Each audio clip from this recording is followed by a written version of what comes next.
Pedro pierde a sus colaboradores. En 1699 la muerte arrebató a Pedro sus dos colaboradores más fieles. El zar se hallaba en Moscú cuando Lefort falleció. ¿A quién podré yo confiarme ahora?, sollozaba. Era mi único amigo fiel. Por orden suya, Lefort fue sepultado con honores y pompa como nunca se había visto hasta entonces. En cuanto a Patricio Gordon, la salud resentida lo tenía postrado en profunda melancolía. He terminado hoy, dice en su diario, el año 63 de mi triste existencia, y este momento ha significado una honda transformación para mí. Loado sea el Dios de las misericordias, que me ha proporcionado tiempo suficiente para arrepentirme. Ayúdame, Señor, a emplear mejor los días que todavía me concedes, haciendo que los consagre a la penitencia y a seguir una conducta que sea de vuestro agrado, rebosante de oraciones y de buenas obras, para que pueda estar dispuesto en todo momento, con alegría y sana conciencia, a depositar mi alma en vuestras manos. El zar Pedro le cerró personalmente los ojos y le dedicó también funerales regios.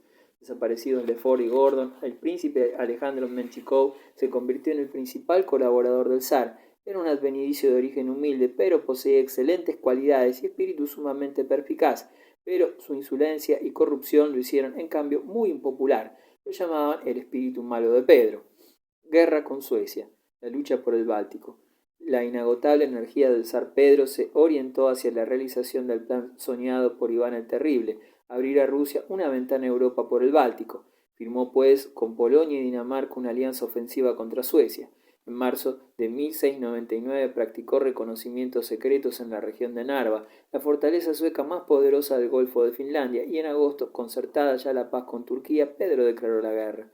A la sazón, el rey de Suecia, Carlos XII, ya había rechazado el ataque de los polacos contra Riga y de los daneses contra Holstein-Gottorp. En esta ofensiva los daneses habían recibido apoyo de una flota anglo-holandesa, pero el joven monarca sueco había obligado a Dinamarca a firmar la paz.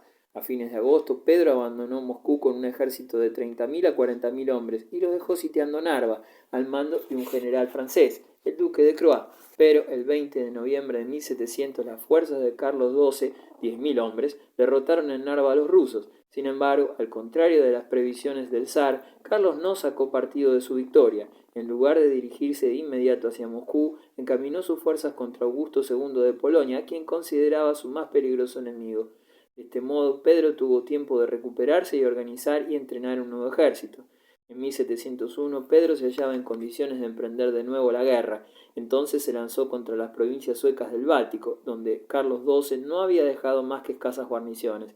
De esta manera, Pedro pudo lograr algunas victorias. En 1702, los rusos se apoderaron de la fortaleza de Nottenborg, cerca de la desembocadura del Neva, en el lago Ladoga, y al año siguiente de otra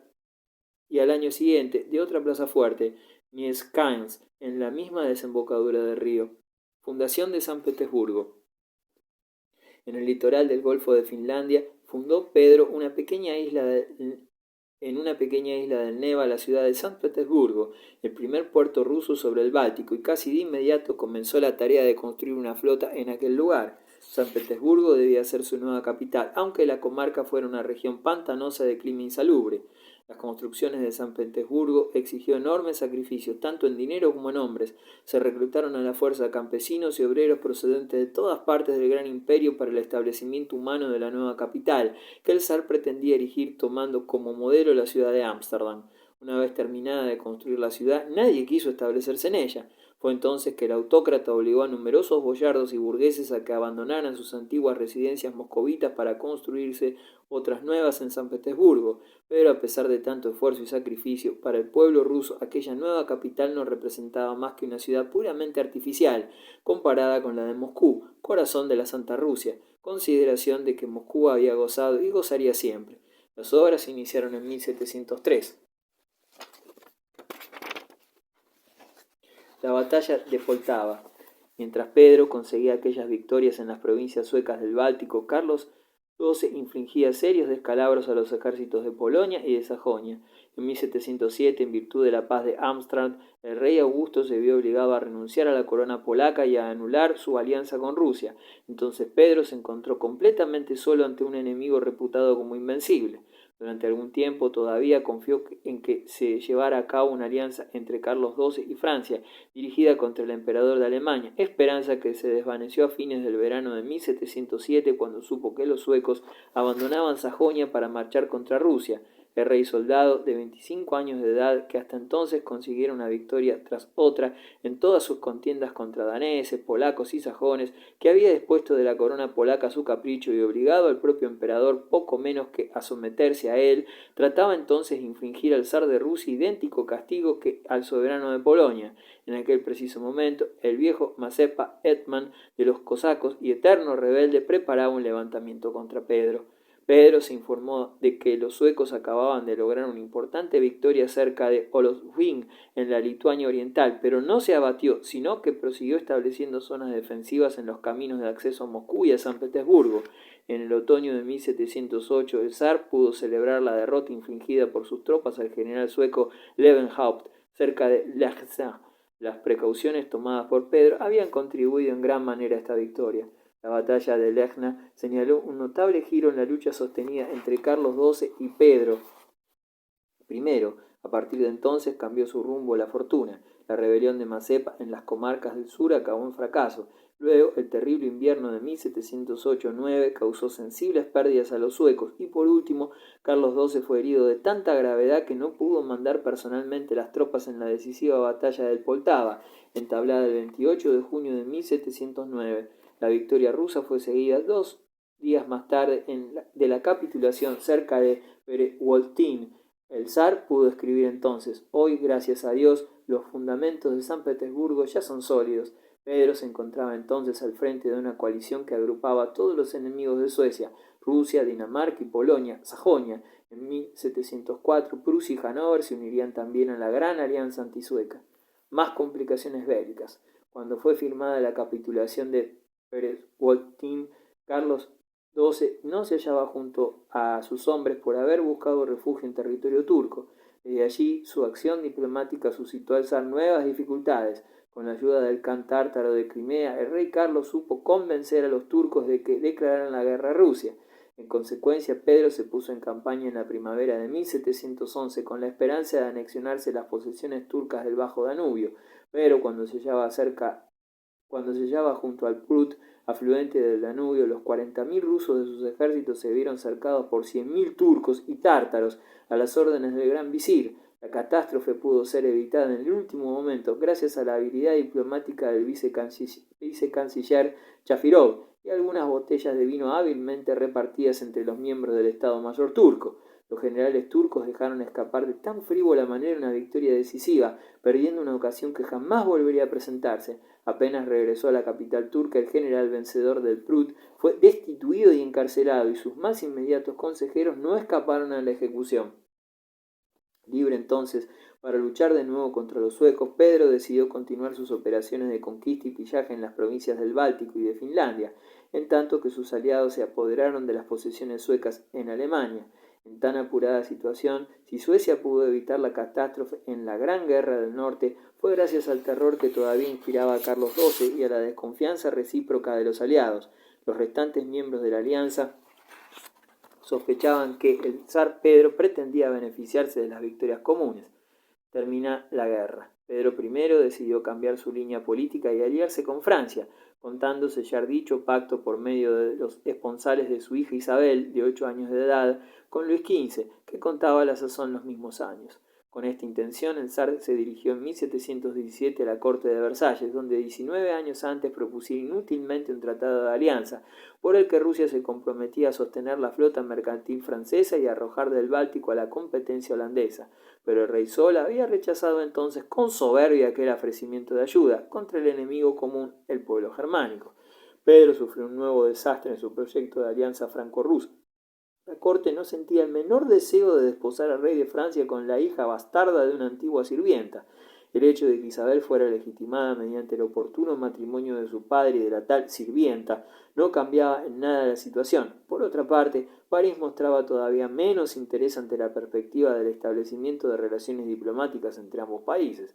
En su viaje de regreso parece ser que el zar se entrevistó en Holanda con uno de los familiares de Carlos XII, el diplomático Gortz, ministro de Holstein, que le había propuesto su mediación. En todo caso, Carlos aceptó la celebración de un congreso de paz en Alan en 1718, pero las negociaciones fueron interrumpidas por el repentino fallecimiento de Carlos XII. Los contactos de paz ruso-suecos no se reanudaron hasta después de 3 veranos consecutivos de matanzas y de pillajes rusos en el litoral de Suecia, sin que la reciente alianza de Suecia e Inglaterra consiguiera algunas inútiles demostraciones de fuerza de la flota británica en el mar Báltico. La durísima paz de Nystad en 1721 arrebató a Suecia sus provincias del Báltico, así como la Carelia suroriental con la fortaleza de Viborg, tratado que consolidaba la hegemonía rusa en la Europa septentrional.